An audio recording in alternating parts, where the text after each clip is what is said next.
जालना जिले में एक बार फिर अपराध और धमकियों की साजिश उजागर हुई है। पुणेगांव तालुका जालना के निवासी अरविंद भाऊसाहेब चौहान को जिले से निर्वासित किया गया है क्योंकि उन पर कई आपराधिक मामले दर्ज है। इस पूरे घटनाक्रम की खबर महाराष्ट्र जीबीएस न्यूज चैनल पर प्रसारित की गई थी। चैनल के प्रधान संपादक गणेश सातपुते ने जब यह खबर चलाई तो इसके बाद उन्हें गंभीर परिणाम भुगतने की धमकी मिलने लगी। मिली जानकारी के अनुसार 1 मई 2025 को दोपहर 2 बजे अरविंद चौहान के भाई राजू भाऊसाहेब चौहान ने सातपुते जी को फोन कर जान से मारने की धमकी दी।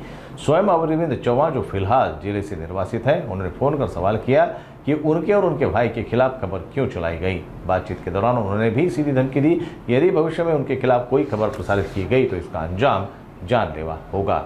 इस मामले में घनसावंगी पुलिस स्टेशन में शिकायत दर्ज कराई गई है। गणेश सातपुते ने साफ तौर पर कहा है कि अगर उन्हें किसी भी प्रकार का नुकसान होता है तो उसके लिए अरविंद चौहान और राज चौहान जिम्मेदार होंगे। अब देखना यह है कि पुलिस इस मामले में क्या कड़ी कार्रवाई करती है और क्या पत्रकारों की सुरक्षा के लिए कोई ठोस कदम उठाए जाते हैं। नमस्कार, मी गणेश बाबुराव सातपुते, माझं महाराष्ट्र जीबीएस न्यूज चॅनल आहे आणि मी त्या चॅनलचा संपादक आहे।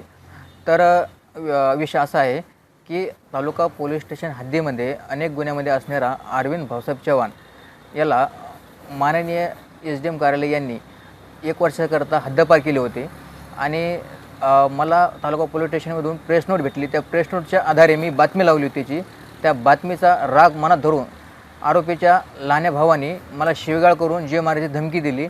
त्याच्यानंतर एवढ्यावर थांबला नाही तर त्याच्यानंतर जो मुख्य आरोपी आहे अरविंद भाऊसाहेब चव्हाण तडेपार झालेला व्यक्ती, ह्या व्यक्तीनं सुद्धा मला काल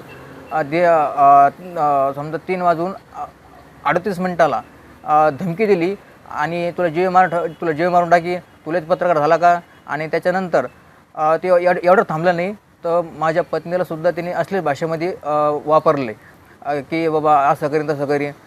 तर नंतर मग तेवढं झाल्यावर थांबला नाही आणि त्याच्यानंतर मी पोलीस लोकाला मी काही समजत नाही, पोलीस कर्मचारी काय करतील बघू दे आणि ते तुला एस पी पुणे तुला तिथं पण सांगतो काय झाप काय, असं सुद्धा तिने बोललं होतं। तर त्या अनुषंगाने मी तालुका पोलीस ठाण्यामध्ये आलो।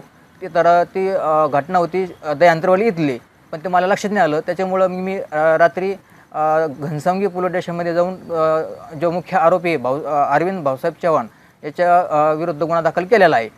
तर प्रशासनाला माझी एवढी विनंती आहे की आपण असे जे गुन्हेगार लोक आहे यांच्यावर कठोर कारवाई करण्यात यावी अशी मी